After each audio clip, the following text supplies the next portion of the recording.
first question. Can someone with Cetopariya Jnana just see the color of the Chitta and Chaitasika, or Vitakka and Vichara as well? Does it only come out of divine eye, or can it be developed separately?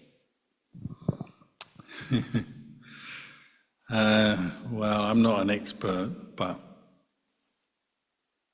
Ceto usually comes out of the fourth jhana. Someone who's developed proficiency in entering the fourth jhana, then can go on to develop abhinya, psychic powers very well.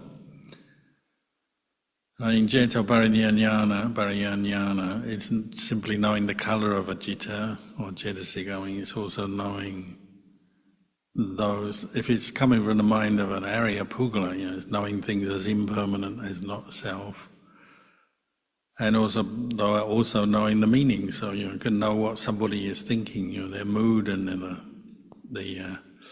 maybe even the details of their mood, the way they're thinking to themselves, which direction their mind is going, the kind of thoughts they're having, what their aspirations are, what their plans are, what their reactions to other things are, what you might call vitakka and vichara. You can know that. And you can even know in another language, maybe. You speak one language and somebody can know what someone is thinking in another language and still know. Because it goes beyond, breaks down some of the boundaries of conventional reality, because it's based on such a pure state of jhana, fourth jhana.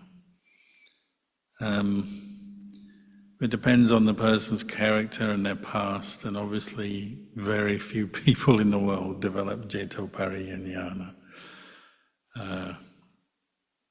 Very few people perfect it, even people who have meditated a lot and developed skill of entering jhana, say, they might not be skilled in it, they may have some ability with it, but they haven't perfected that ability.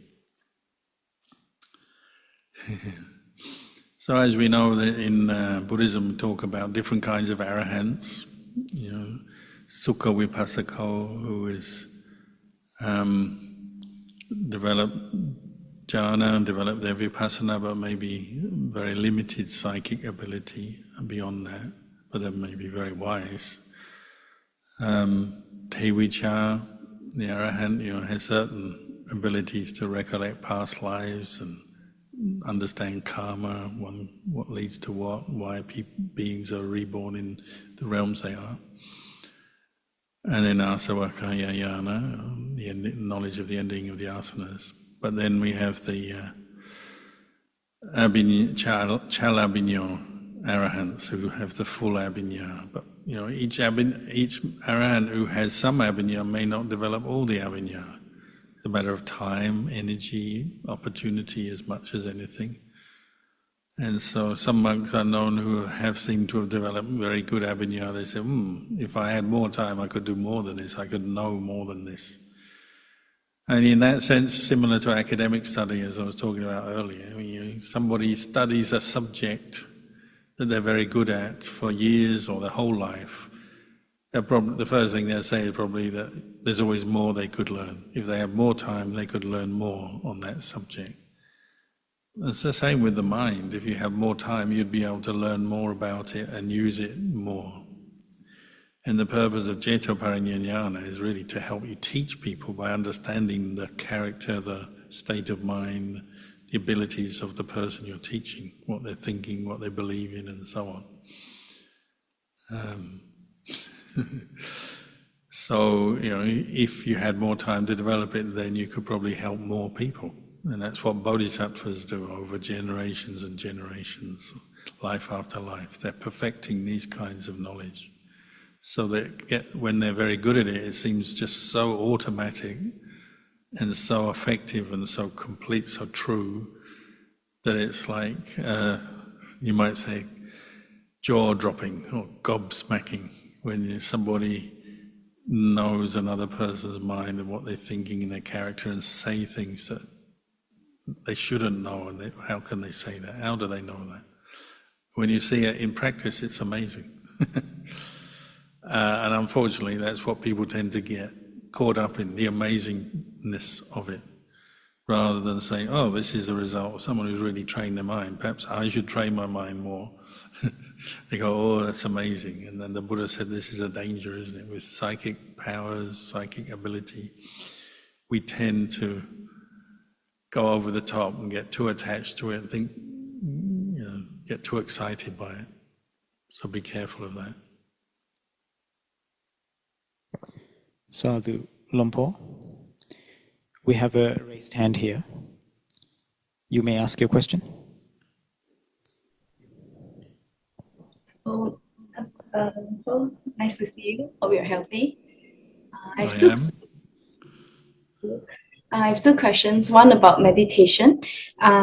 So I primarily use the breath as the main object. But sometimes when I'm outside or moving around, I tend to recite Bhutto because I realize just coming back to the breath is too subtle and mind is too distracted.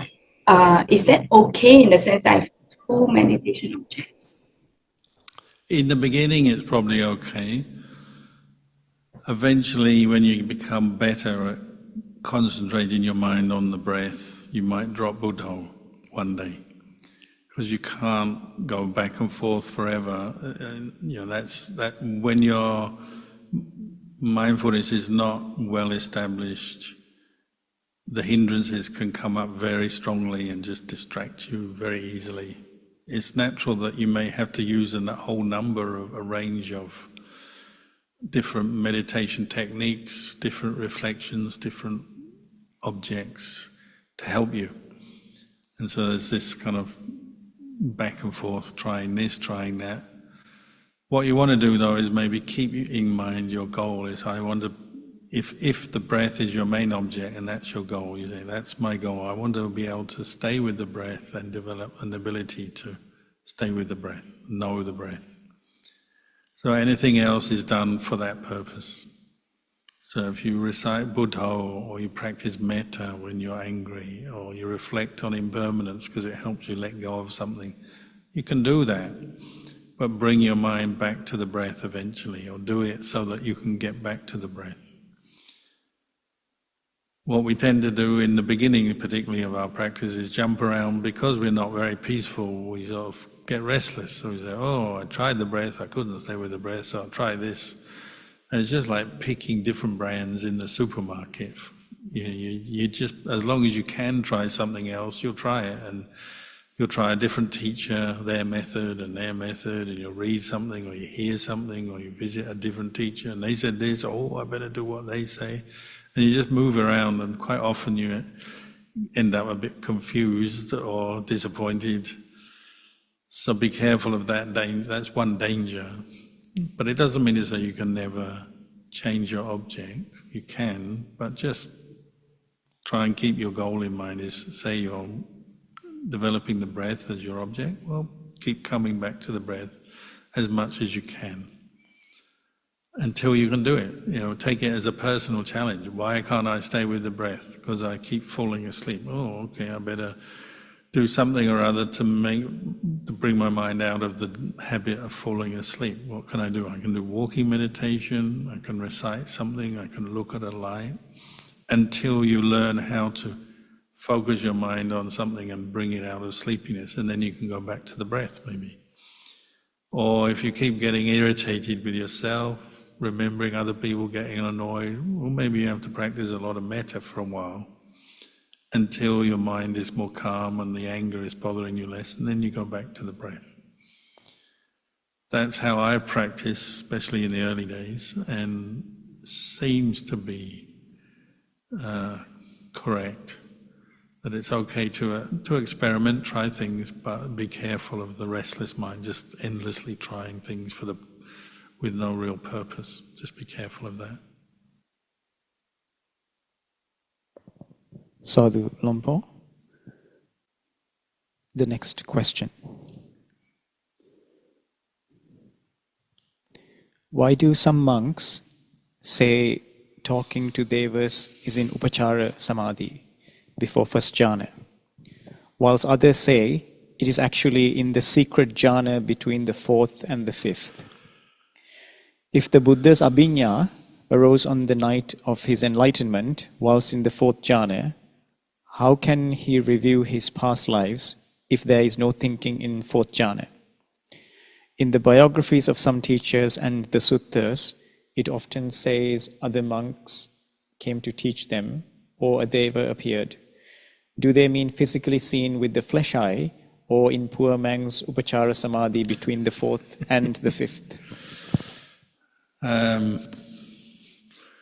Not sure what the term poor man's upachara means, but it's a simple fact that if you're in jhana, then there's only one object of mind. So you're not going to be listening or thinking or seeing devas in jhana.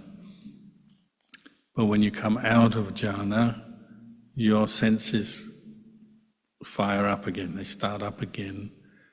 But the whole point is if your mind is calm, particularly if you've come out of jhana, your mind is calm, mindfulness is continuous. There's a stillness there that means you can now contemplate quite well.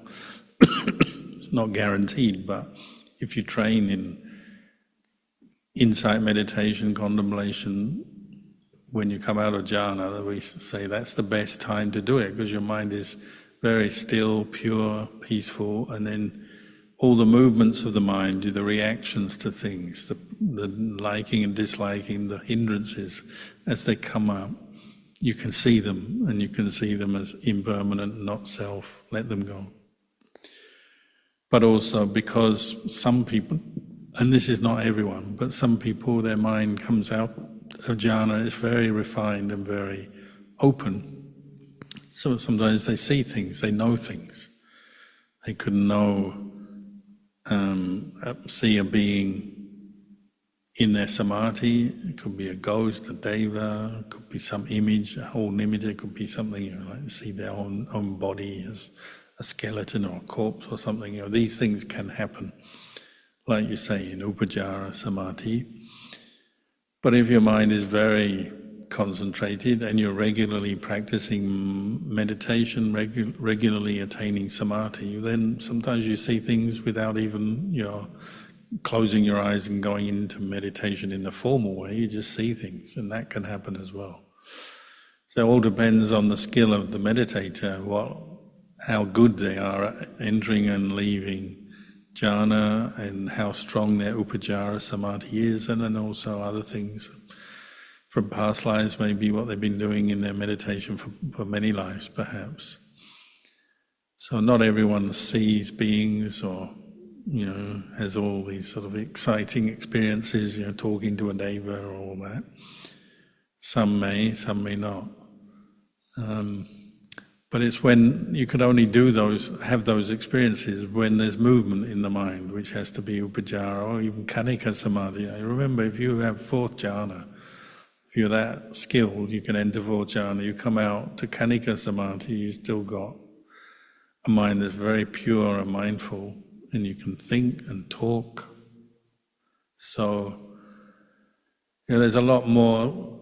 If you're asking these questions, you're fairly new to meditation or you're not skilled in it, I would say just be very open-minded and just keep learning, listening and reading, of course, but learning from your own experience. And try not to rush to sort of know all this stuff. Just see if you can keep your mind calm. Keep the mindfulness there to start with. Just work on the basic stuff. That's what all these great Ajahns have done. Of course, when they give a talk or write a book or interview, then people ask about all the fancy stuff. So it sounds like that's happening all the time from day one. And for a few people, maybe that's true, but most people, these are knowledges and skills that develop over time through lots of practice.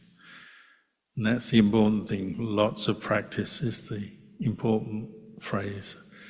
We need to do lots of practice, and then we'll understand the mind better. The mind that's peaceful, the mind that's not peaceful, the mind that is totally one-pointed, the mind that is without hindrances but is also able to think. There are different states of mind, different levels of the mind that we can get to know through meditation. So maybe I won't say more than that for tonight. Sadhu, Lompo. We have another raised hand here. You may ask your question. I just wanted to ask a follow-up question on meditation. So for the breath as an object, does it have to be in the same point of the body, or it can be following the breath energy throughout the body? Well, experiment for yourself. What happens when you follow the breath energy around the body, what you'll probably find is after not very long you become distracted again.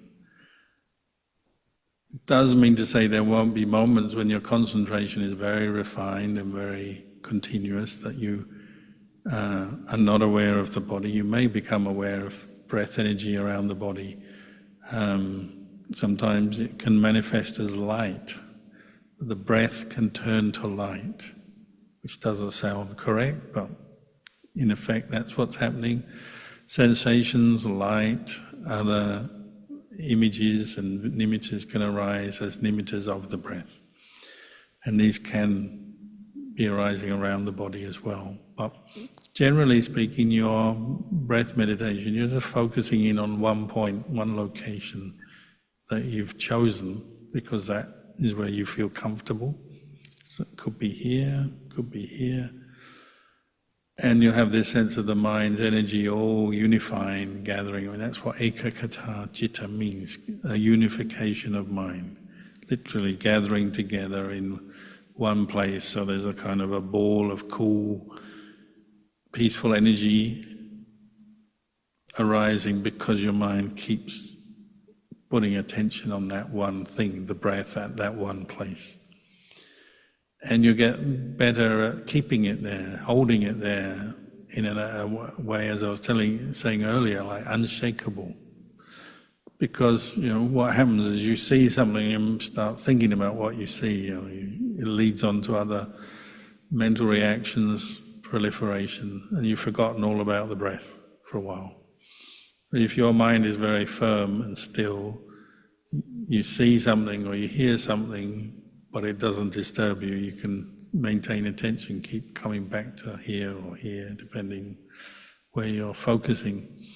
You're aiming for that kind of stillness and attentiveness so that you have strong concentration.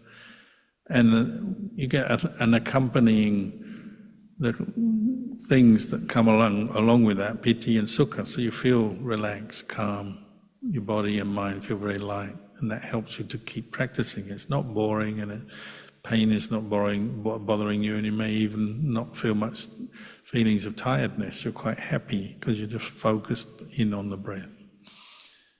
So then your mind is very usable to contemplate. That's why you can turn, say you attain that or you're achieving that, you can turn to contemplate because you feel very light, content, at ease, not sleepy. And then your mind is in a very good state to contemplate impermanence or contemplate the body or contemplate feeling and see it as impermanent, as not self. You just have to keep practicing.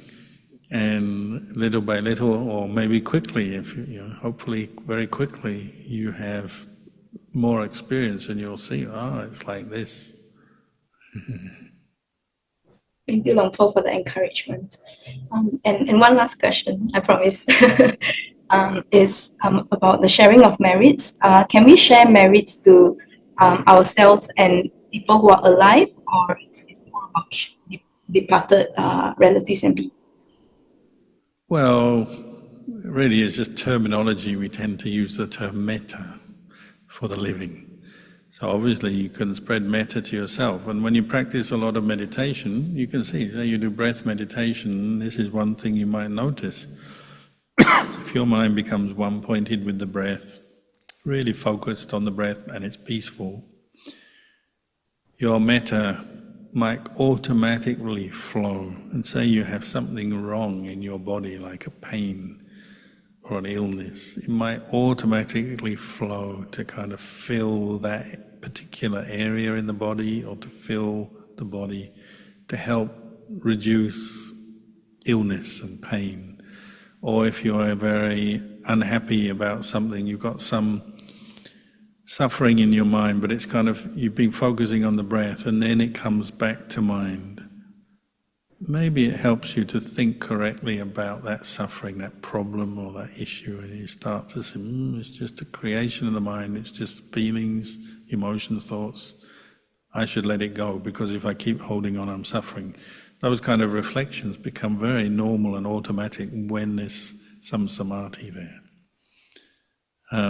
But this is metta at work for yourself first, and then of course you can spread it out to others. You think of others, and if you're close to someone, they're a very close relative, close friend, and you're peaceful in your meditation, you think of them, you may visualize them, say their name, and then you're sending your metta to them. They may or may not realize what you're doing, but you can have a good effect on them. Especially if you visit someone who's sick and you're sitting there in a hospital room or something, you don't know what to do, maybe they're asleep or unconscious or something. What do I do? You meditate and send your thoughts to them. It can have a good effect. But for the living, we call this spreading metta, because they're still alive. And obviously it will come out in your speech, your actions towards them, as well as your mental state. If it's someone who's died, they're no longer here.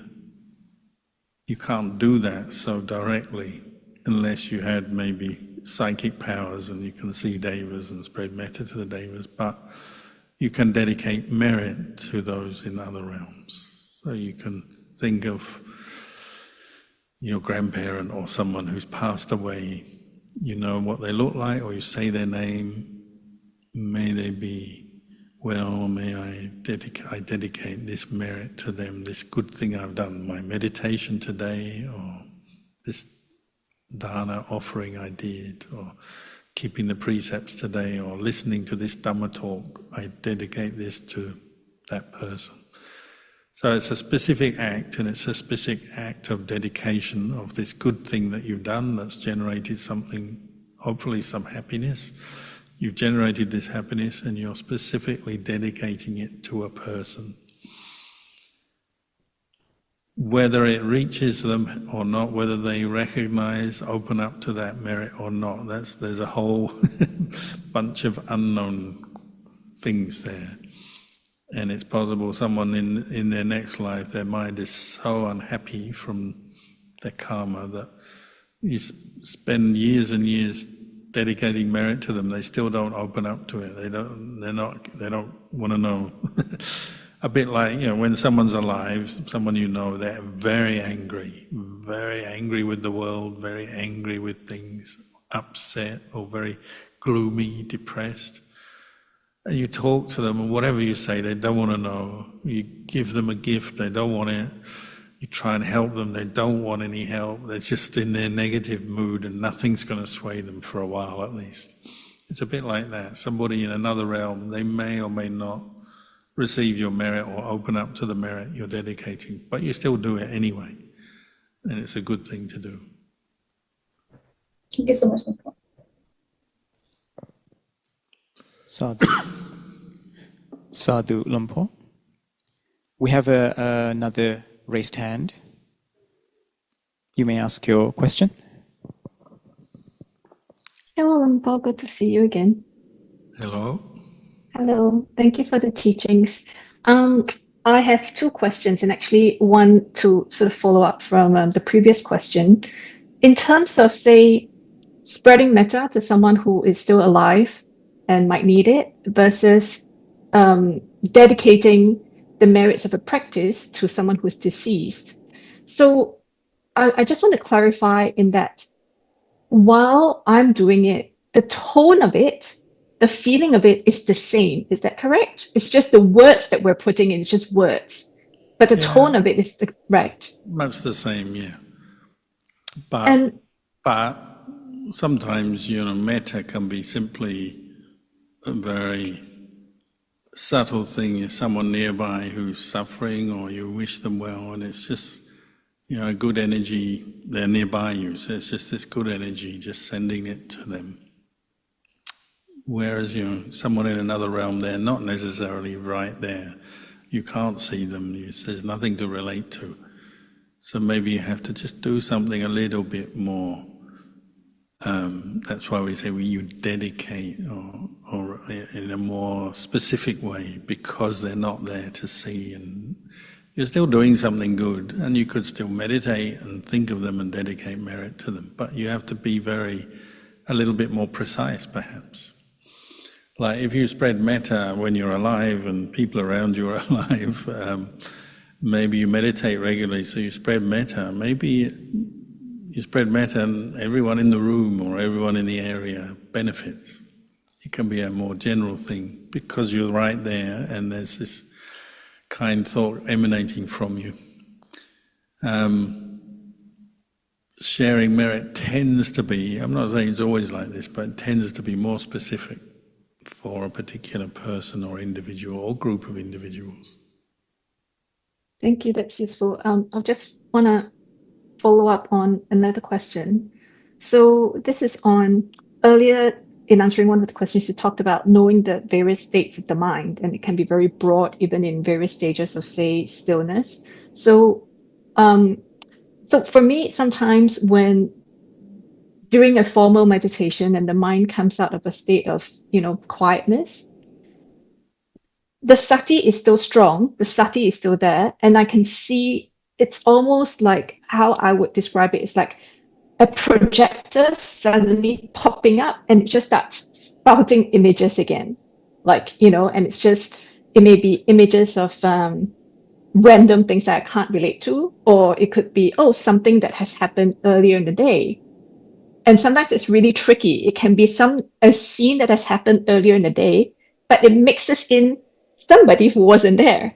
So when things like that happen, my personal reflection would be how I found it useful is just having a very clear, visceral knowledge of the mind is a separate faculty. Like there's a clearer distance. And beyond that, I'm not sure whether, I don't know whether there is a deeper reflection or contemplation that I should gather from that. And also, that's number one. And number two is, as when the sati is strong and able to see it from a distance objectively, like there's this projecting mind, like a projector, like how else should I continue in the next stage of the practice? I would say it always comes back to maintaining your sati in every situation as your beginning point or the important point. So say you have images arise, one thing you've got to know is this: the mind is totally still, mindfulness is very continuous, clear. There's no intention from me to try and create something in this. It's just an image, like you say, a projector on a screen. And then you may differentiate between just a memory popping up or something that means something else. Maybe it could be a form of wisdom, a form of knowing about something, but in the form of images. Not always images, but it could be probably images are the most common. Because there's a whole different array of things that can happen. Your mind is still, but then you just have memories pop up. Your mind is still, but then you fall into imagination and creations. Your mind is still, and then something comes up that seems to tell you something about yourself or the future or some area that you've been attached to, and suddenly you're realizing, I'm attached to this person or this thing too much, or this is causing me suffering. Maybe that would be an example of wisdom, where you sort of see through something or understand something better. But it can be a variety of things. You have to maintain your mindfulness and just come back to your mindfulness, keep your mind steady and make sure the imagination doesn't take over or reactions don't take over. You're excited to see something or experience something, or you're afraid. Sometimes people get afraid, or you're worried, you'll have reactions if you're not careful, and then you've lost your stillness, and then you're lost back in proliferation again. So the whole point is, if you're maintaining mindfulness well, the hindrances can't come in. So whatever is coming up is just an object that you can contemplate. Oh, at very least it's impermanent. It's an image that arises, passes away. It could be a little story or like a dream, but you're not getting involved with it, you're just watching. So there's no harm to the mind. It's just observing and learning something maybe, but without getting caught up in it. But as soon as mindfulness slips, you start to get caught up in it, and it becomes back with, it's a sankhara, and you start to create something out of it. Or you can long for these images and things if you've had them before, and say, oh, when's the next one coming? Or, you start, your mind, you've now got an extra desire or attachment coming in, even though you've been meditating as usual, but now you've got this sort of expectation or desire coming in. So you're always having to come back to stillness, mindfulness, detached awareness, and see what wisdom, what insight you can apply in that, whatever it is, whatever's happening in your meditation. Not to get deluded by things. Sometimes you'll see something and you don't know what it means. Fine. It's just an image that arises and ceases, you know that much. Sometimes it's a very clear thing that you do. It does seem to know something. You do seem to know something in this image or experience. It's sort of telling you something, and you know what it's telling you. So that's useful. Okay, I know that. It can be good, can be bad, it can be a warning of something bad, it can be a warning of something good. But you know because you're still and your reflective ability is working well. Other times things just, overwhelm you and you just get confused or tired and the mindfulness disappears. So it's always a bit different. Number one priority is keep your mindfulness, and don't rush to believe things or attach to things. Just try and contemplate what's arising in your experience. Thank you, that's very useful. Sadhu. Lumpur? The next question. In the last few years, technology has advanced so far that now any photo, audio, or video, even a live stream, can be faked in real time. Already, Facebook is full of AI photos of Kruba Achans and stories written by bots. A monastery in Japan now has a Dhamma robot teaching as there are so few monks. How do you think this will affect Buddhism and the teaching and spreading of the Dhamma? 20 years ago, one had to go to a monastery to hear the teaching and get some free distribution books, and the internet was a dirty word. As internet and smartphone use has increased, I feel the standard in monasteries has deteriorated as well as the attention spans of people visiting. Will the next lineage be people meditating in their apartments, connecting through Zoom? Did the Buddha ever mention this era? Did previous world systems go through this phase? Scientists are experimenting, connecting brains to computers. Could a chitta ever take rebirth in an advanced humanoid or clone? There's a lot there, isn't there, in that question?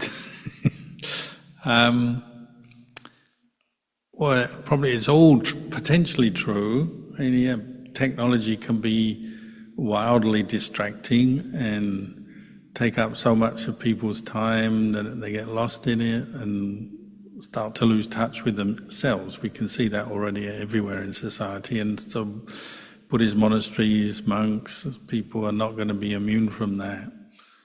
But the way of practice cannot be damaged by AI or technology or anything else. The Four Noble Truths are still the Four Noble Truths. The important thing is to bring them into your heart and cultivate them in your heart, so that whether there's AI creating fake Dhamma talks on the internet or not, it doesn't matter, because you've got your foundation of Sila, Samadhi, Dhamma, Sila, Samadhi, Panya develop for yourself. But you can use technology, the internet, for benefit. So like, say, a Zoom talk, well, it's quite useful for people, especially in a country like Australia or even around the world now. People live so far apart.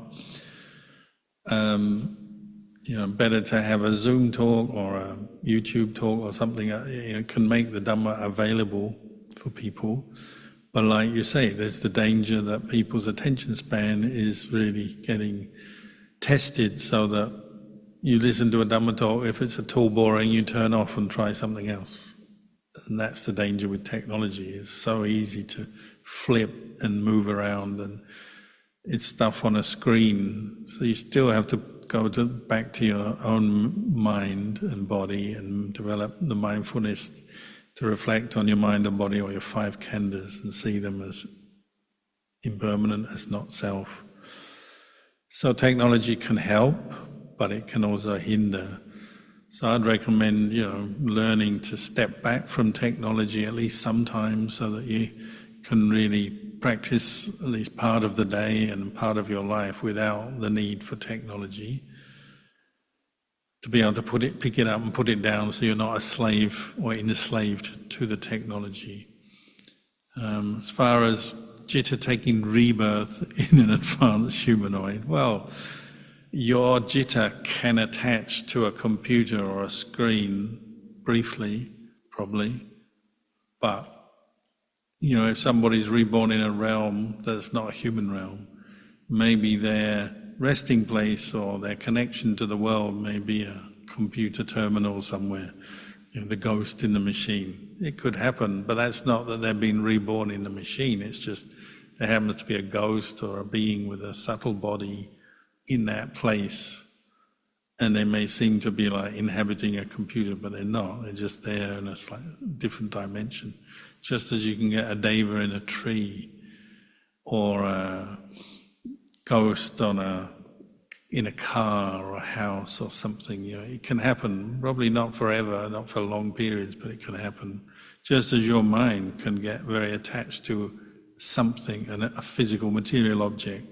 It's not that they'll be reborn there necessarily, but can form a strong connection, particularly to physical places, buildings, and so on. That can happen, but it's not going to be reborn, I don't think, into a drone or a clone or a humanoid or whatever. But I would say, do some retreats where you don't use a phone, don't use computers, get back to the sitting and walking and developing strong mindfulness and reflecting on how suffering arises in your mind. And then sometimes maybe use technology like this to help hear the Dhamma, spread the Dhamma, practice the Dhamma. Okay, sometimes we use the technology, that's fine.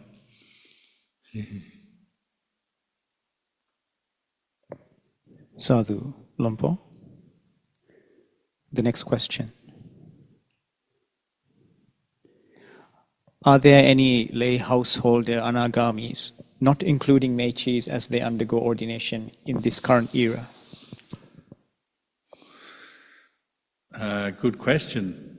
I hope there are. We'll have to see. There's certainly, over the last 100 years, there's been quite a few very well practiced lay people, particularly associated with the Ajahn tradition, forest Ajahn tradition in Thailand, men and women who kept the 8 precepts, wore white. Thing is, if you're anagami, you'll tend to be keeping the 8 precepts, so you'll tend, I think, more or less to drift towards monasteries or monastic form of living. So you may be a lay person, but you'll live separate from the rest of the family. You have your granny flat or your kuti maybe in a compound of a house, and you live on 8 precepts. That would be the norm, I think, for anyone who's attained anagami and they're still a lay person.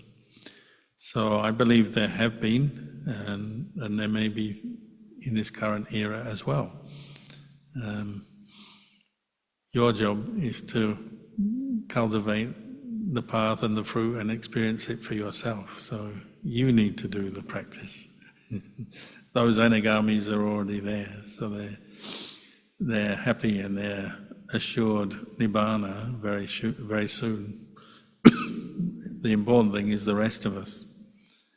You can live like an anagami, keep the 8 precepts, maybe wear white or simple clothing. No need to go out and earn living. So you got to live very simply, and somebody's got to support you. So that's why often anagamis tend to be in monasteries. But if you've got some support from families, maybe you can live as an anagami in the lay life. So you can start living like an anagami. So dedicate your life to the 8 precepts, celibacy. No need to handle money, get other people to sort that out, and you just have simple food, simple lifestyle, lots of sitting and walking meditation. Maybe you still do some dana, but lots of sitting and walking meditation, listening to Dhamma, respecting the Dhamma. And you can live like an anagami, for sure. But you do have to set yourself up for that. Maybe it's easier later in life. The ones I've heard of who are anagamis tend to be later in life. They've already earned some money, they've already had their kids, and the kids have grown up and they don't depend on them anymore. That kind of thing. If you're still raising a young family, you've got to earn a living. Well, it's hard to practice as an anagami or reach anagami. Not impossible, but it's hard. Sadhu Lampo. The next question. If an anagami has gone beyond the body, could they undergo surgery without anesthetic? How come some enlightened teachers still mention or seem to react to pain, having a sore back, for instance? Because human body is painful, especially the older you get. Things go wrong. You have accidents and injuries and then illnesses and just aging. And so anyone, even the Buddha, will have back pain or leg pain. That's just normal. You do your best to minimize it. The way I look at it, your body is a vehicle for doing good. So you want to keep your vehicle in the best state that you can to do good, to practice, to help people, to meditate, to do good things using the body as your vehicle. So you still try and look after it. So even an enlightened teacher may take medicine and may get a back massage or do things to improve and protect their health. It doesn't mean to say they're attached to the body. The Buddha would take a massage from time to time. He'd say, put out my robe and lie down, and they'd massage him, or take a rest when he's tired, and so on. So it's just having a body, it's like that. It's like this. It gets old, it gets sick, it gets painful. As far as surgery without anesthetic, well, you don't have to be an anagami. I know monks who have done surgery without anesthetic. They just got a lot of endurance and maybe samadhi, a lot of mindfulness as well. And not just monks, lay people. Sometimes they have no choice because they're allergic to the anesthetics, so they have to either not have surgery or they have to do it without the normal anaestheticism that goes on. So they train in mindfulness just to get through the surgery. I mean, maybe not the most difficult kinds of surgery, open heart surgery or something, but some kinds of surgery maybe without anesthetics possible, the sort of thing, cutting around the teeth and knee surgery and cutting out cysts and boils and things. There's a certain amount of surgery can be done without anesthetic. If someone practices meditation, maybe they can cope with that. If you have to. I mean, if you don't have to, maybe you don't need to do that. Sadhu Lumpo. The next question. Dear Lumpo, this is a question about how a layperson can develop the quality of mudita. In an earlier session a few years ago, Ajahn noted that one could start with a close friend and imagine this close friend has received some good news, example, a job promotion, and then reflect on the good feeling, positive emotion, and then to maintain the good feeling, reflecting, may my close friend not be parted from the good fortune they have attained, may their good fortune continue. And after this reflection is done on a close friend, expand the reflection outward to all beings, north, south, east, and west. For a lay person, it's the best approach to start the reflection with a close friend, then move on to a neutral person, then perhaps a difficult person, and then all beings, north, south, east, and west. And to strengthen the quality of mudita, should this be done every day after breathing or mantra meditation? Or can it be done independently of breath or mantra meditation? Well, there's room for flexibility and variation in this. Like, you seem to understand the basic way of practice, which is good. And also depends on time. So sometimes you have a lot of time available, so you can really get into this, and you may start with yourself and then go through family and then on to close friends and then on to the neutral and then on to the people you know but you feel not much about, and then end up with the difficult or the person that, particularly it's, you know, a remedy for jealousy, envy. So there may, if it's a meditation, if you're regularly noticing that you get jealous, unhappy about other people and what's happening to them, it could be people close to you or people just where you work or whatever, and you notice it's coming up for you, well, then you may need to develop a lot of mudita, and sometimes you'll just go straight to your mudita practice without doing any other meditations. But we all have at least some jealousy because we still have a self-view, and then you compare to others, and sometimes you're annoyed when others seem to get recognition when you don't, or get something that you don't. So all of us need to develop it regularly, I would say, and it's a great source of joy, you know. Sometimes you develop mudita first, and then you develop your meditation after, and you find your meditation goes well, and it's easier to stay with the breath or become concentrated, say. Other times you need mudita in response to specific jealousy that's come up in your mind. Other times you do other meditations first, and you may end with some mudita. But it's definitely, Ajahn Chah used to say, it's one of the forgotten qualities of the modern meditator and modern society, is that we are all so competitive, competing, comparing, and discontent with our lot, that it's easy for us to be jealous and unhappy with other people's success. We're very cynical, you know.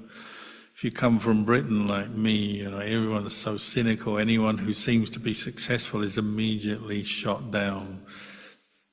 And that's only multiplied with modern internet and social media and everything. So it's almost like you can't be successful anymore, because there'll always be someone trying to get you, put you down, destroy your success. Which is a shame, because all those people doing that are not going to be very happy in themselves. And that's not to mean that somebody who is successful doesn't still have their faults and still needs to practice. Of course they probably do. But still, we should recognize mudita as a skillful quality and find good ways to develop it. So if you're, as I said, I'm from Britain, and lots of people just immediately, if someone is shining, wins, successful, getting good things have happened, a lot of people, you notice, they just automatically are not happy with it. Sometimes it's just jealousy, sometimes it's just this kind of lack of generosity of mind, I guess, generosity of heart, and straight going for the fault, looking at, oh, he got the job, but then, you know, I bet he you know, did something for the boss, did a favor for the boss. I bet it's not really on merit, it's just because he knows somebody. Yeah, we do all this all the time. And it's not just in the UK, it's all over the world, but in the UK they seem to have a particular weakness for this. Cynicism, a lack of mudita is sort of rampant. But it can be in a Buddhist monastery, you know, someone else has a good meditation, and say, oh, it's always them. Why are they the one who's always getting the good samadhi and it's never me? Or if you become a monastic, a monk or a nun, and you know, you do certain things according to seniority, you know, obvious one is something like the way the food is served. We go along in a line and the most senior monk or nun gets the food first, or gets access to the food first, usually speaking. And so if you're at the bottom of the line, maybe there's one or two treats you didn't get, or some of the food you like doesn't reach you, and you sort of look and you say, oh, they always get the good food. And you're just sort of sitting there grumbling, miserable, so of course your meditation is not good, and you're just complaining and unhappy, and you go back to your kuti in the forest, and so, oh, they get all the good things happen to them, but never me, why not me? That's a very common kind of suffering of the new monk or new nun in the Sangha.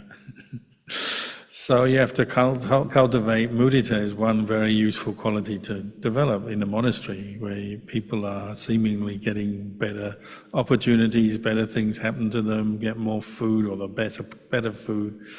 You cultivate mudita and immediately some of that grumbling negativity disappears. You know, they got the whatever food it is, you know, they got the banana, I didn't get it. Okay, good for them. I'm happy that they got it. I'm happy they got all the attention, they got this, they got that. I'm happy for them. You cultivate that in that situation. So whether that's something you'll do in a meditation or you just do it on the spur of the moment in response to a situation, depends, doesn't it?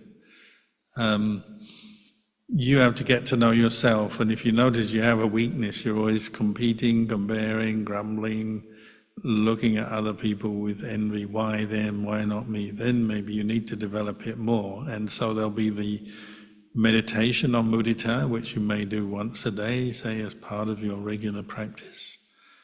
But then also mudita in practice, where you're cultivating those kind of thoughts in your speech as well, and then in the way you're looking at people around you. And sometimes you have to teach yourself, you know, you sit down and you do a little mudita exercise, and it's just thinking, but skillful thinking. So it's like your mind is not yet concentrated like in a meditation, but you're just going through people you know, people on the news, people out there, and you're just wishing them well in the things that they do, until you can do it very easily and naturally, and hopefully you'll be getting joy from that. So, you know, when I started meditating, I used to watch a lot of soccer when I was a teenager, and then I started meditating, and, you know, if you watch or participate or watch in sport, well, you tend to root for your team, and then the other team is the enemy, and you've got to win, and you've got to get the better of them, and you're not encouraged to like them or cheer for them because they're the other team, they're the enemy. But then I noticed, well, that's not a very good state of mind maybe much of the time. I mean, if you've got a good perspective, it's okay to have two sides, but quite often people get very passionate and then get angry. So I started to notice if I practice mudita, then I'm happy for the other team just as my team. And it makes life so much better, and you can be happy for anyone's team. And if you keep extending it to all beings in all realms, then, you know, two soccer teams or any kind of sport anywhere in the world, somebody wins, you just feel happy for them. Oh, they won, good. All that hard work, it's paid off, and you're happy for them. Or someone else is successful in what they're doing, their job, their life, whatever aspect. You just start small maybe with yourself and the people around you, and then you move out until it's just part of your thinking that you're happy for people when they experience success, when they recover from their illness. You're wishing them to enjoy and have that success rather than trying to put them down or be jealous of them or be grumpy, angry, because that only comes back to your mind. You know, the more you meditate, the more natural the four Brahma Viharas become. You know, there's really no point in being jealous or competitive. Like when I was a young monk, at Wat Marp Jan, we're always sitting for many hours of meditation. There'd always be one monk who could sit straight for like many hours, and you think, wow, how can he do that? It's not fair. And you sort of sit there and you think, oh, I can't sit as long as him. I'm not so disciplined. I can't get up so early in the morning. I can't stay up so late. Oh, it's not fair. But then you're miserable like that. It's not going to help your meditation thinking like that. So after a while you just, oh, he's so good. I'm so glad that monk is doing well in his practice because it helps you.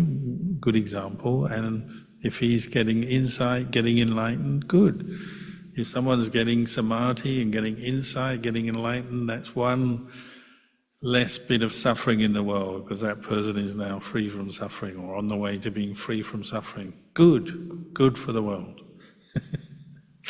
So you start thinking like that rather than, oh, why is it always them having the good meditation? Why do they get this? Why do they get that? That's not the way of mindfulness and reflection, is it? It's just the way of the grumbling, jealous state of mind. You know, it just feeds endless proliferation and negativity.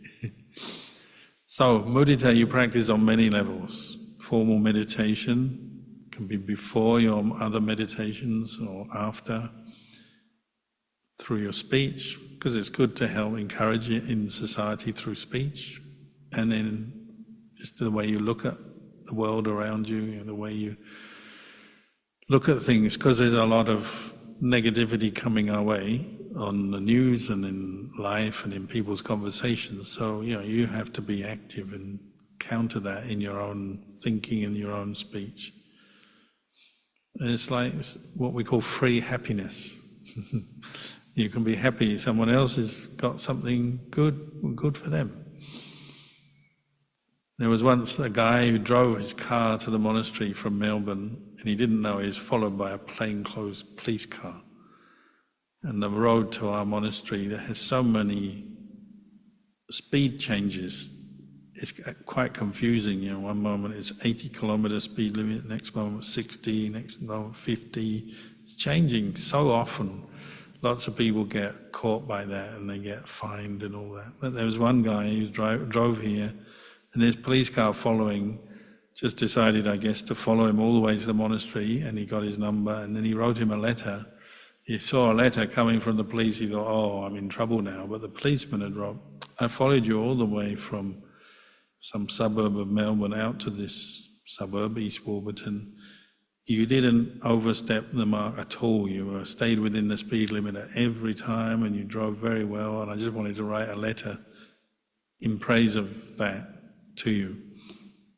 So that's the policeman both having mudita, and then I have mudita. I said, wow, you see, you drive really well. There's all these mundane situations in life where you can practice mudita for people. Just something they do very ordinary that you take for granted or you never think about, but actually it's something you can have mudita for. Someone who does their job well, or runs their life well, or has got some discipline or in some way or other, or helps somebody else. There's so much you can have mudita for once you open your mind up to thinking in this way. It's a great source of peace and happiness. Sadhu. Lompo. The next question. Lompo, would you be willing to share any stories of Ajahn Chah speaking about the final stages of his practice before attaining arahantship, and how that realization was known or understood? Well, it's a kind of big subject, profound subject. One thing I often remember, Ajahn Chah said he got the most wisdom in his practice after he started his monastery and started teaching other people. Which is interesting, because sometimes people say, well, if you teach and help other people, you've got no time for your practice. But he was a good example of someone who did the two together.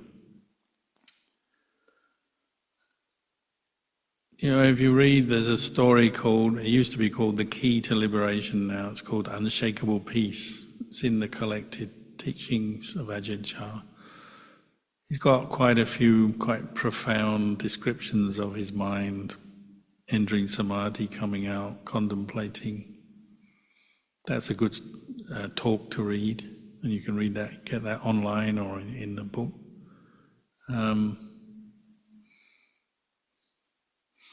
Sometimes you get teachings from Ajahn Chah just kind of indirectly, don't you? He'd say things like to the monks, he'd say, practice until you see all the people around you as skeletons. You think, oh, okay. But to do that successfully, your mind has to be very concentrated, and you have to be concentrated on the body and seeing the body as just elements and component parts, as a skeleton. Because the majority of people, most of the time, are not seeing their friends and people around them as skeletons. We don't notice our own skeleton, let alone other people's. So something as simple as that, if you expand it through, when you're practicing, you're contemplating, you expand it, you realize, Ajahn Chah has probably done a lot of practice and, had that insight, because he tended to talk about things he's known and experienced. Or like when he said he was in the charnel ground experiencing fear, and he was so afraid he just didn't leave the meditation posture. He sat in meditation all night and didn't get up. And so in the morning when he went to the toilet, his urine was blood. And you say, well, why would you do that? Well, perhaps that's somebody who's really facing and then overcoming their fear, and they're just so absorbed in contemplating their fear, they don't even get up to go to the toilet. There's all these kind of little bits and pieces through his teachings you'll get that indicate this is someone who's really been very sincere in their practice, but overcome the obstacles, the various defilements that any human being would have. So I'm not sure he ever really talked about, the night I got enlightened or anything like that, but in small ways through all his teachings, the sort of more biographical, autobiographical material particularly, but most of that is coming up in talks. You can see he's obviously gone very far in his practice. And as I was saying earlier, he'd say things people would say, are you an arahant? And he'd say, I have nothing, I am nothing, nothing to be, nowhere to go kind of thing. I neither move forward nor backwards nor stand still, meaning that's the sort of code you might say for the mind, just doesn't alight on anything or attach to anything. You're not moving forward, not moving back, and not even standing still. It's like the mind is completely free, unattached to the world. So there's a lot of little things like that which he would mention. Or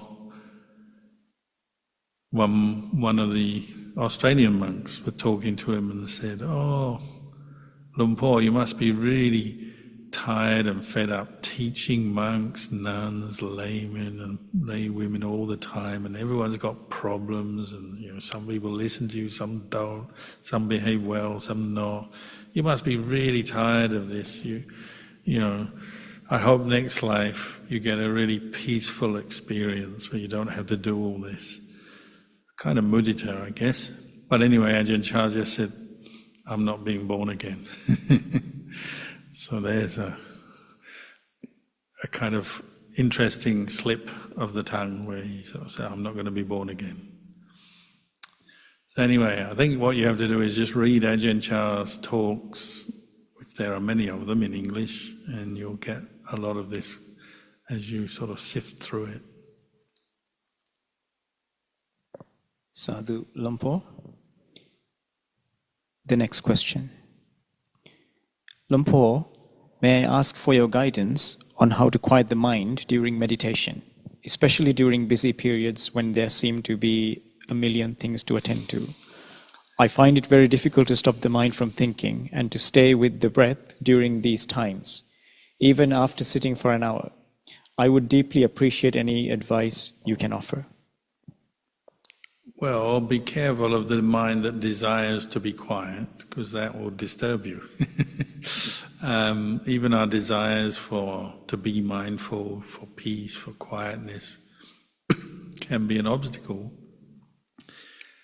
So just keep bringing up this ability to be mindful, say using the breath, but just be aware. If you're peaceful, you're peaceful. If you're not, you're not. Try not to proliferate and create suffering around whatever's going on in your mind. So, you have to accept if you're in a busy period of your life and there's a million things to attend to, well, that will be popping up into your mind one after the other probably. Try to be at peace with that. Try to accept it, understand what's going on, and you may find there's certain meditations you can do that do calm you down a bit, and like you say, it may take time, so be very patient. Ajahn Chah always used to say, be patient with this restless mind that's thinking so many thoughts. Be patient, keep putting effort into your meditation, maybe set small goals for yourself. Well, you say, I can't get rid of all these thoughts about the million things I have to do, but I'm going to sit here for an hour, I'm going to be very patient with it, and I'm going to maintain my metta, goodwill, while I'm doing that, not fall into negativity or get upset by the restless mind. See where you can cultivate some kind of wholesome dhammas in the midst of what you're doing. And eventually you'll be able to establish mindfulness better.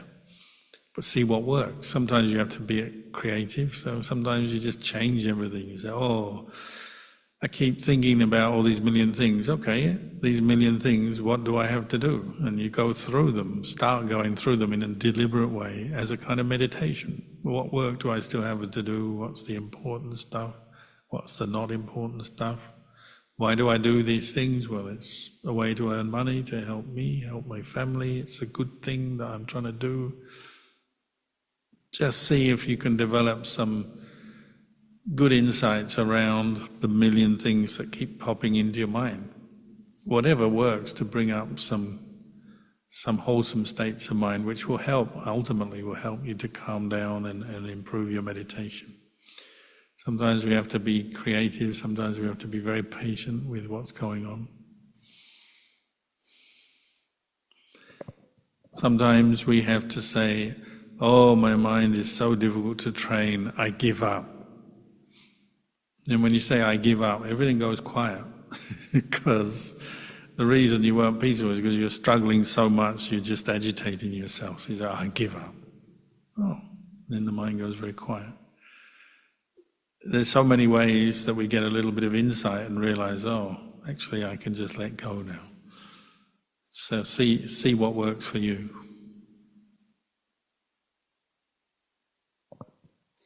Sadhu Lumpur.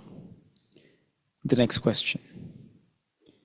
Dear Lumpur, if a person has broken the 5 precepts in the past and has been remorseful since then, what should he do going forward? Not just establish the intention to keep the 5 precepts, recognize, you acknowledge you've made a mistake. Sometimes we are not mindful, or some of our bad habits or kilesas are very strong, so they lead us to break a precept. You understand that, but don't dwell on it. I'm bad because I broke a precept. Don't keep dragging it up, making you suffer in the present over something in the past, but just learn from it and move on. Sadhu Lumpur. The next question. Lumpur, may I please ask for your guidance regarding situations where some people frequently judge others or take on the role of moral authority, believing that they're right and others are wrong. Sometimes this dynamic also occurs between parents and their adult children. How should we view and skillfully handle such situations, especially when our own parents continue to judge others, and even us, despite our being adults? On one hand, they are our parents, and we wish to respond with respect and understanding. I would be grateful for your advice on how to approach this wisely. Well, like you say, they're our parents, and one thing is they're much older than us usually, so it's very difficult to change someone who's older than you, and it's very difficult for the offspring of the parent to teach the parent. Not absolutely impossible, but difficult. So you have to manage your expectations. You're unlikely to be able to teach your parents or change your parents. So, number one, teach yourself to be at peace with them and to respect them and accept they have their views and opinions and judgments. And it doesn't really matter if you're an adult, you just carry on with your Dhamma practice. If you're practicing the Dhamma, just carry on. And you respect their opinions and you don't have to argue with them. You let them express what they want to say, and then you carry on practicing. And hopefully the good practice you do, the good qualities you generate, will have a good influence on them. And then maybe see what you can do to get them to hear the Dhamma, maybe meet with teachers, listen to the Dhamma, in whatever way you can, if you can. But this is just normal for being a parent. You're used to telling your kid what is right and wrong from day one, so they're not going to just drop that habit. So try and understand where they're coming from, and maybe there's still some wisdom in what they say. So anything good they say, well, you can use that and take that. If it's something that you feel is unfair, unjust, judgmental, well, just accept that. They're your parents; they still love you, so. Don't take their words too seriously or give too much importance to them. Just do what you can to look after them and respect them. Sadhu Lompo. The next question. Dear Lompo, may I ask kindly what the true meaning of merit in Buddhism is? Goodness, happiness, generated by our skillful actions of body, speech and mind, helping people, making donations, giving assistance, sharing information, meditating, keeping precepts, meditating, training your mind to abandon unskillful states of mind and so on. This is all merit, and it kind of feeds the mind. It's mental food.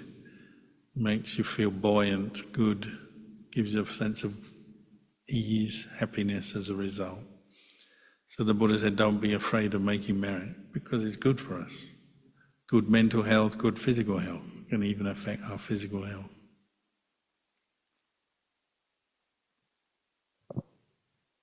Sadhu Lompo. The next question. Dear Lompo, may I humbly ask what the true meaning of ill will in Buddhism is, and how we may gradually abandon it in our daily lives. I ask because I notice how often ill will arises in everyday life, both within ourselves and throughout the world. I hope that your guidance may help us cultivate greater understanding and contribute, in some small way, to a more harmonious world. Well, there's so many kinds of ill will, from just minor irritation to sort of major angry rage. And if it sort of becomes fixed in the mind, then it sort of manifests into hatred, and all the biases that come with ill will become hatred, even cruelty, desire for revenge and all that. But just ill will, it can be more or less impersonal in the sense, you can be angry when something breaks, your internet connection stops in the middle of a Zoom session. You get angry. Often anger with in those situations doesn't last very long, does it? It's very fleeting, because it's hard to sustain anger with a computer or an internet connection or anything similar. With people, we tend to attach more to the person, the idea of the person, the name, who they are, the relationship. So often ill will with people is more intense, comes up more often, is more kind of habitual. But in essence, is you're not getting what you want, or you're getting what you don't want. You become averse to that. You don't like it. You don't want it. Whether it's a situation, a person, words they've said, things they've done, a place, events, stimulated by so many things, but it's something that gives rise to discontent, dissatisfaction. If it arises often, well, it hardens and tends to become an attachment, and you lose your temper more easily. The more you lose it, the more it happens generally. So it's the opposite of goodwill. Relaxed, kindness, tolerance, patience, all the good qualities that come with goodwill are absent. Maybe for a micro moment, maybe for a long time. Maybe recurring, you keep losing your patience with someone, you keep thinking negatively about someone or yourself or some aspect of your life. So, it can become recurring, habitual. We really have to work with it to find ways to see the good in ourselves, in other people, to cultivate the opposite of ill will, so goodwill in different situations. So, the Buddha would encourage us to cultivate metta before you're even angry. Already practice metta meditation and develop ways of bringing metta into your heart in daily life before you're even angry. Be proactive, and then it'll be harder to fall into ill will, or if ill will arises, it won't last so long because you're already cultivating goodwill. But you have to work at it on many levels. There's the level of the intellect. You think about why it's in your favor to abandon ill will. You feel better. Ill will is destructive. It destroys your ability to think, concentrate. It destroys good qualities in your heart and mind. And it can be destructive in what you say and then what you do. That's the disadvantage of ill will. The advantage of goodwill is, go through it, list them to yourself. So think this through, so you know why you want to give up ill will and why you want to cultivate goodwill. And then look more at the techniques and what you need to do, and what can you do to give rise to goodwill. So meditation, reflection, wise reflection, various practices. Simple things, whatever works for you. So like if you're angry with someone, see what you can do that's good for them. The Buddha said that's a really good way to teach yourself, is you're angry with someone, you have ill will for someone, do a favor for them, give them a present, say something nice. The very thing your mind doesn't want to do, you teach yourself to go against that. Or if you're angry and upset with yourself and you just want to trash yourself, think badly of yourself, punish yourself in some way, do the opposite. So the Brahma-viharas, metta, karuna, mudita, upekkha, these 4 Brahma-viharas are the antidotes to ill will, and we can develop them in so many ways. Sadhu. Lumpur. The next question. Dear Lumpur, we understand that aging, illness and death are inevitable. Yet I find it very difficult to witness my father growing older, losing his vitality and living with frequent illness. While meditation brings me some peace, I still feel sadness at times when I see him each day and reflect on the human condition, knowing that no one can escape it. May I kindly ask how I might approach these feelings with wisdom and compassion? Well, one thing I have developed over the years is to focus on the separation between body and mind, what we call nama and rupa. And a human body is destined to get old, get sick and die. Any living being in the world, human, animal, we're all going to face that.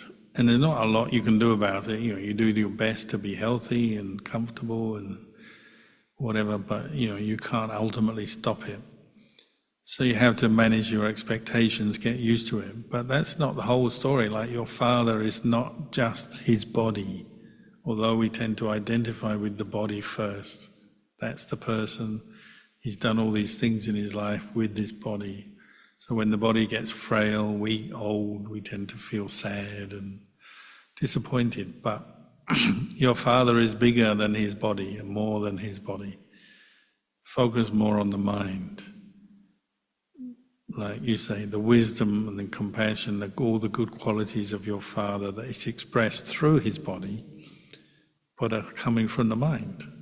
His great knowledge, his kindness, he's helped you, he's helped other members of your family, he's helped other people, he's done all kinds of good things in his life. His character, his personality, all of this is rooted in the mind. And the mind doesn't die. The mind doesn't get old, sick and die like the body. But because when we are deluded, the mind tends to attach to the body, then it seems like the mind is also getting old, sick and dying. But it isn't. The mind is timeless. The more the mind comes in line with Dhamma, the more you train it to reflect, be mindful, compassionate, wise, as you say, the more timeless you'll see it. And you realize, when your father dies, or when you die, or when I die, or anyone dies, the mind and body separate, and the mind is still there, going on to its next life. And the kindness, the good qualities of your father, you can reflect on them, remember them, honor them forever. That doesn't finish when his body dies. And you can remember your father over and over again. You can remember what he said, advice he gave you, things he did, good examples that he showed you in his life. You can keep following that and remembering that. And you wish him well if he does die, when he dies, you wish him well for his next life. So the more you meditate, the more you maybe get in touch with the fact that there is mind and this body, and they're linked but they're not the same thing. And then you're a little bit less focused on the sort of the physical degeneration of the person. I know it's confronting, but it's not them. It's not, the goodness, the good things your father did for you when you were a kid, when you were growing up, which is when parents tend to be with us most and do most for us. Then nothing's changed. Just because his body is old, none of that has gone or disappeared. The good he did is still good. Remember it. And encourage him to remember it, because maybe his memory may be going. Remind him about all the good things he's done in his life. Show him that you love him, you respect him, you're appreciative of him, as other people can be also in the family maybe. And then help him to remember all the good things he's done. His life is meaningful. He brought you into the world, and other people help other people. There's many good things to remember. So you can remember them and you help him to remember. And this is nothing to do with an aging body that's getting weaker and weaker. That's just the material elements. We can't do much about that. Sadhu Lumpur. Next question. Dear Ajahn, thank you for the Dhamma talk. How do we let go of ownership and identification with thoughts that do describe a phenomena that is happening or did happen in the past?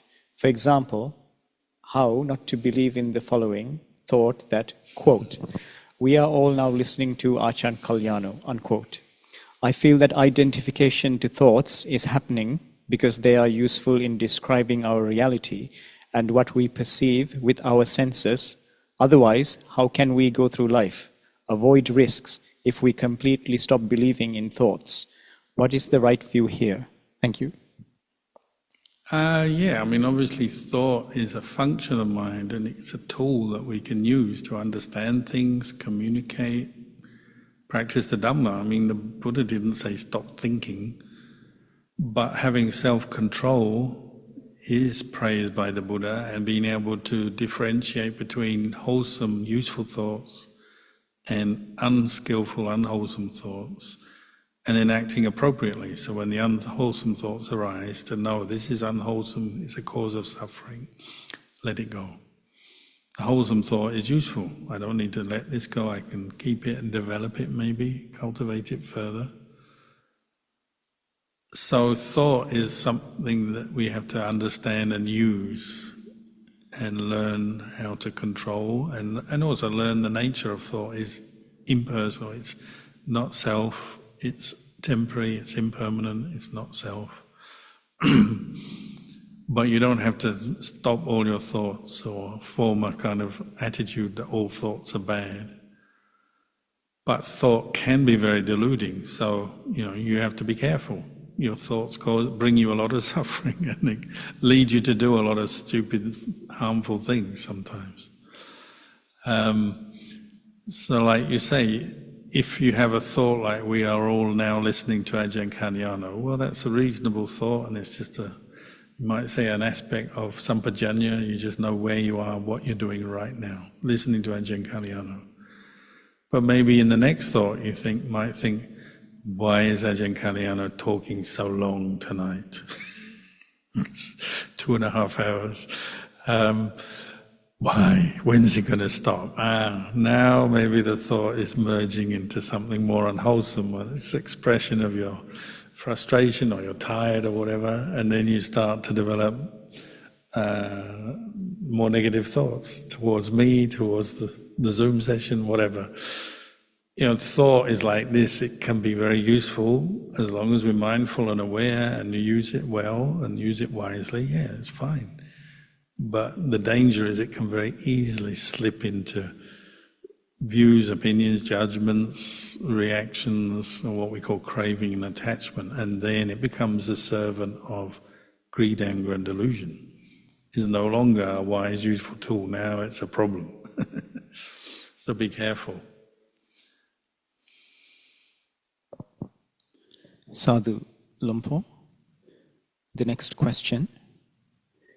Dear Lumpur, I am part of a committee that runs an alumni association with members from various universities in France. Originally, only about a dozen universities were considered first tier, but now this category includes 245 institutions. I'm facing difficulties on both sides. Some committee members feel that only alumni from the original prestigious universities should be admitted, while we already have alumni from less prestigious universities who wish to participate. Excluding them now would likely create tension and ill will. I personally wish to be inclusive, but balancing these perspectives has been challenging. May I ask for your guidance on how to handle this situation according to Buddhist principles, so that it may be approached with harmony? Well, I think you've answered it. You want to try and approach the problem with harmony and preserve harmony, so that starts at the center. If you have a committee, then you all have to listen to each other, because there may be varying opinions. Like you say, some are very inclusive, let's get every university involved. Others are saying, no, it should just be the originals, prestigious ones. And some may be kind of in the middle, I don't know. But committees are like that, aren't they? They're a forum for you to talk, listen, understand, but with mutual respect, with harmony. And you do the best you can with the people there. And you also know that every decision you make is impermanent. Maybe a future committee will overturn it or change it. Fine. You have to accept things change, people change. So I guess there's no one right or wrong answer here, but like you say, try to do things with various qualities such as respect, harmony, kindness. Try and come back to your core goals of whatever this committee was established for and to do, to keep people in touch with each other. Imagine you do many varied functions to do with this committee. Try coming back to that, and how can you achieve that well? And sometimes you have to accept, sometimes associations and things get so big that they're unmanageable. And you have to be honest and say, well, we just can't keep adding more universities. It's just too unwieldy, too many people, too many universities. We're going to have to limit it somehow, perhaps. That may be the truth for you. So then how are you going to limit it? And then you have to have another discussion to work what the parameters are. Maybe just say, this much we will accept, but we won't accept any more universities because we've already got too many. I don't know, you have to think about it, but you have to accept things change, so conditions change, what's manageable, what's effective for you as the committee members, and trying to steer this whole group of people how to do it so that it's meaningful for everyone and effective. You'll never please everyone, but you just try to make it work the best you can. And remember, committees and those kind of things are never perfect, and they're only part of life. You also have your individual peace of mind, your individual Buddhist practice to do as well. So don't give all your life and time and energy to the committee. You can give a lot to it, but then save something in reserve for yourself, because one day you'll retire from the committee, or you'll be voted out, or whatever, however it's run. One day you won't be doing it. So don't make all your happiness and success dependent on this committee. You're there to offer and share and serve in the best way you can, and that's a noble thing, a good thing. But you also have to practice for yourself, and you have other things in your life as well, so you have to balance that a bit and be ready for the day when one day you step down from this committee. It will happen. So, keep a few of these things in line. You're not there to create suffering, you're there to end suffering, your suffering and other people's suffering. So just try and make the thing work the best you can within the situation. It will never be perfect, but try not to create extra suffering out of it. Sadhu Lompo. The next question. Dear Lompo, may I kindly ask whether Nibbana is a physical place, or a state of mind, or something else entirely? It's nothing. You can't put your finger on it and you can't describe it in language. So it's definitely not a physical place.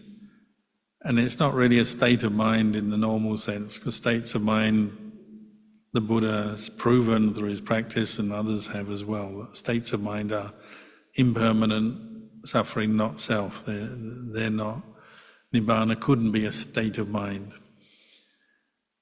We have a few brief descriptions of it as the unconditioned, the unborn, the undying. You know. But what it is in terms of where your mind goes, what happens next, you can't really describe that. You can only really say effectively what it isn't. And it's not more birth, because birth would be followed by aging, sickness and death. It's not more suffering. It's not a a place you go like heaven, where you're sort of blissful, happy, just sitting there, floating on your cloud or whatever. It's the unconditioned.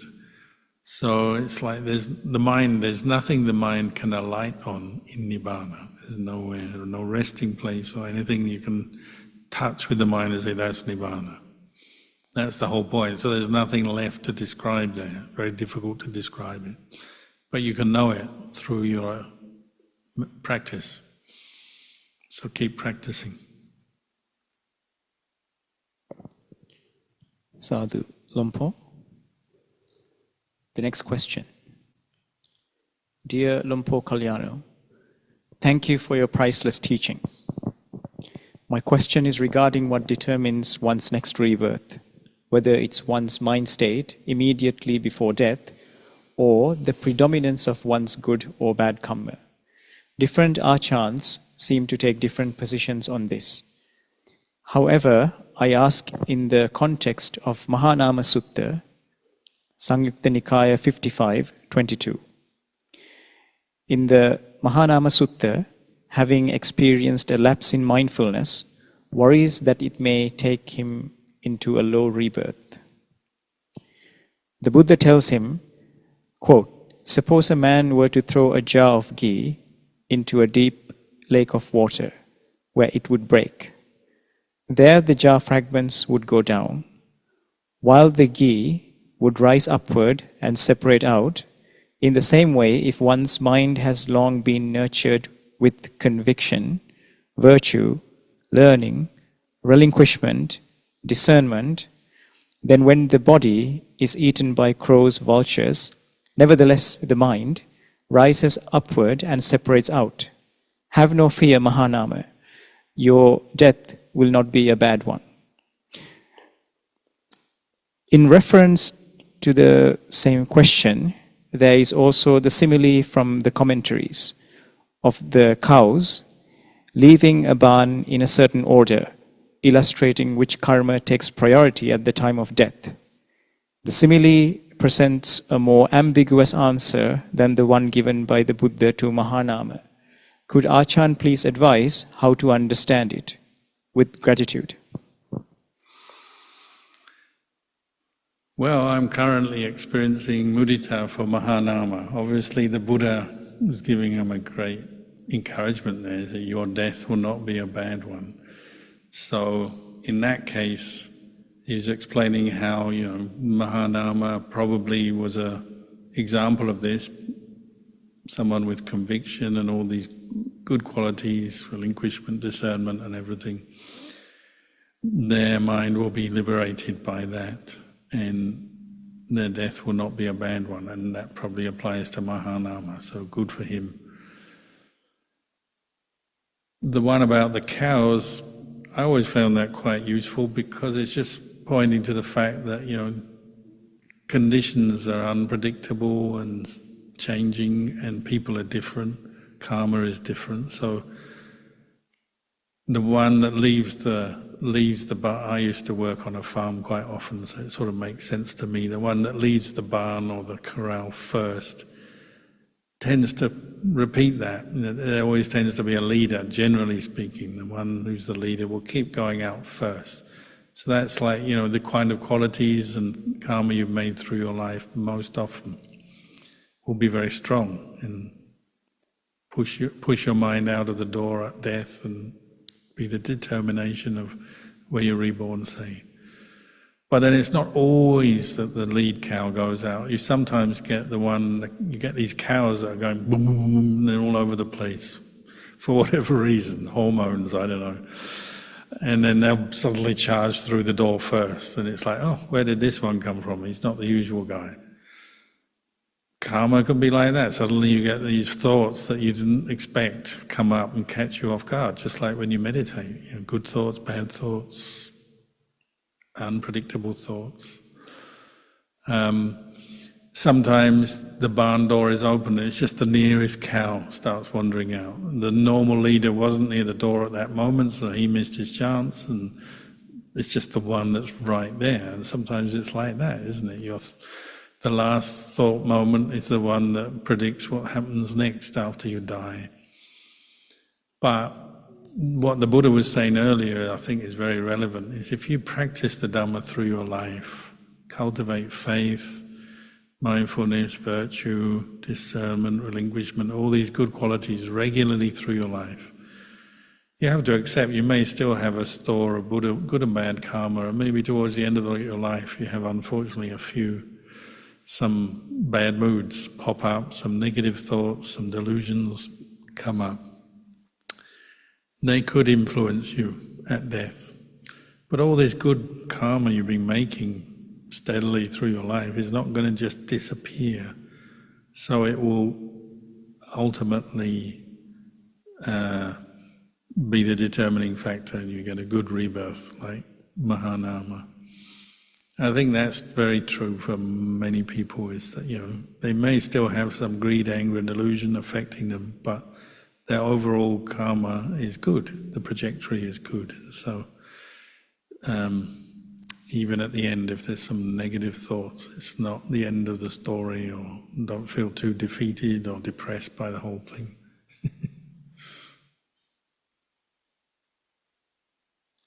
Sadhu Lumpur. The next question. I heard there's a story that parents walked across a desert and had to eat their only child because they didn't have anything else to eat. I wonder what's the karma for parents to eat their child, because if children kill their parents, they are bound to hell. Yeah, parents have the advantage here. And it's a picture, it's a simile to help you understand how to eat without craving. what would be the worst meal is that meal where you eat your own child. So who knows, it may never have happened, or it may have happened, I don't know.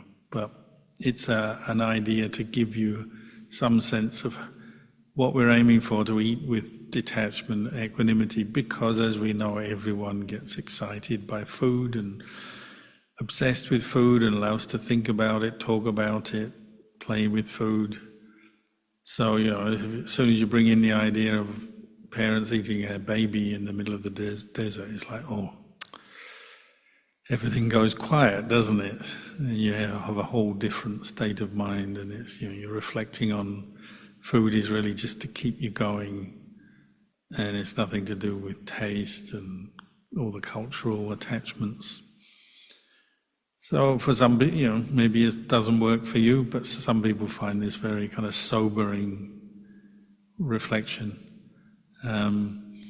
If parents were to kill their children with an act of pure hatred, anger, selfishness, well, they would make very bad karma. So it all depends on the context, doesn't it? What the states of mind of people are, and what the situation is, what's going on.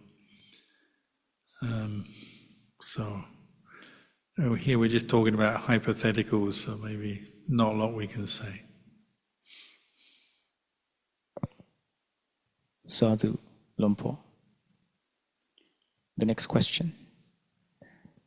Dear Ajahn, could you please remind us how to contemplate not self? Thank you. I think there's many ways to do this, many avenues in, but one good one is just ask yourself, what do you own in this world? Or what do you take with you when you die? If anything really belongs to you, you should be able to take it with you. If you can't take it with you when you die, it means it's not yours. Body you can't take with you, so it's not really yours. House, people, family, you can't take them with you. So, the physical things and people you can't take with you. They're not self, they don't belong to you, and even your thoughts and feelings arise and pass away, and dependent on the body. Maybe when you die, you're reborn in the arupa realms. You have no body, so you can't feel anything. You can't see, you can't hear. Nothing is self in that sense. It's just a reflection to help you start contemplating this, training yourself not to... The idea of self and the grasping of the mind with self, it's a habit, isn't it? It's a habit based on delusion. We keep grasping at every thought, every mental impression, every sense contact, as well as the physical body and then material things. It's a bad habit. So we're catching up with the truth and saying, oh, this is just a habit of mind. You don't have to do that. You can be knowing and aware without grasping and holding on to stuff as self. And it's better for you. You're more peaceful, you're more happy. But you have to do that for yourself. So time is a bit short, so it's a big subject, but maybe just ask yourself, what is really yours? What do you take with you when you die? Sadhu Lumpo. The next question. How do we keep Asubha hot and fresh? What are some tips to keep it interesting if we are in it to win it? Whatever works. Contemplate yourself, contemplate others. Get some materials if it helps. Like when I was a young monk, we used to go to autopsies in Thailand because Buddhist doctors would invite us to study the body that way. Autopsies, sometimes you can see it online, photos, videos. But you have to do it with mindfulness. So practice the mindfulness and maybe use other methods to develop some strong mindfulness before you turn to contemplating the unattractiveness of the body. But actually, Asubha is all around us. You just have to open your mind to it. In yourself, in others, the world around us, it's there. So make it part of your meditation routine. Devote at least 5-10 minutes a day to the practice of Asubha until you get better at it. Sadhu Lumpur. The next question. Sometimes when I meditate, all the same factors might arise and or drop away, but the experience can be profoundly more deep or peaceful. Almost as if one is hitting the glass ceiling of pleasure one can experience in samsara as a human being. In the chart describing the rebirth planes, there are heavenly realms which correspond to different levels of jhana, which are further divided into, for example, high development of fourth jhana, medium, etc. Does this mean there are variations within specific jhanas? Maybe not in the sort of the component factors and characteristics of the jhana, but in one's skill in entering and leaving, and how long one's been doing it, over how many lifetimes and things. There are variations, yes, in samadhi, and that's just to be. You would expect that, wouldn't you? You wouldn't expect everyone's mind and skill level and knowledge and to be exactly the same from person to person. We're all slightly different, so that will be reflected in the jhana and the skill with entering and leaving jhana and so on, and what people go on to do with their jhana and so on. There will be variations. Sadhu Lumpur. The next question. Do one's returners always get reborn in the human realm, or can they finish in heaven? I think they can die and go to heaven and practice there as well. You get both. Sadhu Lumpur. The next question. Dear Lumpur, I have been following the news about the death of Iran's supreme leader, Ayatollah Ali Khamenei. Many people around the world are reacting strongly. On one hand, he led a regime criticized for repression, including restrictions on women's rights. On the other hand, it does not seem right to rejoice in anyone's death. How should one, from a Buddhist perspective, approach such complex feelings of grief, anger, and justice in situations like this? Practice equanimity, maybe, because it's beyond your or my individual ability to influence such a situation. It's politics, geopolitics, all kinds of important or powerful forces going on for different reasons, and people are fight and do the things that they do. Governments and individuals in governments doing the things they do for different reasons. It's complex, so it's more than we can influence, I would say. But death or armed conflict, violent death is always ugly and unpleasant, and you wouldn't wish it on anyone.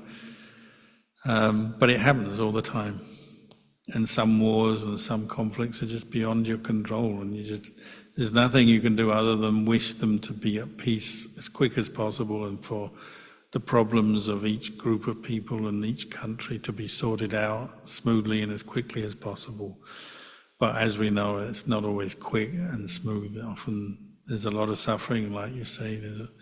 Some countries there's a lot of suffering from repressive governments, violent repression of the population. So it's not surprising if karma catches up with people.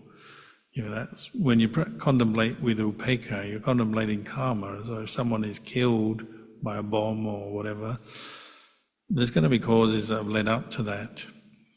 So there's lessons you can learn. Anger and destruction, the destruction that comes from anger leads to quite strong karma, which comes back on the individual, whoever it is.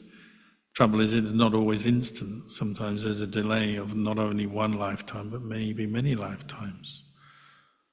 But I would reflect more for yourself, if when you give in to anger in your life situation, whoever you are, wherever you are, you can probably repress other people, maybe briefly and in small ways, maybe not like a repressive government, but you can repress someone when you're angry with them. You say, don't talk to me, don't do that, don't do this. You know, anger is like that, isn't it? Or sometimes not even anger, just wrong views. When you have a strong view on something, you may try and influence another person. You must do this, you must not do that. You know, we've all got that inside us. May not come out in a way in politics or government, but you know, we in our own home or our workplace, we can be angry, aggressive, repressive in different situations. So that's where we have to practice. Come back to yourself and observe whether you have these qualities in yourself, how they come out. That much we can influence, that much we can improve the world from our own perspective, our own practice. And as far as these sort of things far away in other countries, there's not much you can do. So you practice equanimity. So you say, it's sad. War, death is sad. It's not what we want. It's karma, it's the results of karma when people die, and then the ones killing are making more karma. So you feel sorry or feel compassion for everyone involved, the one killing and the one dying. But there's maybe not a lot you can do other than just observe these truths.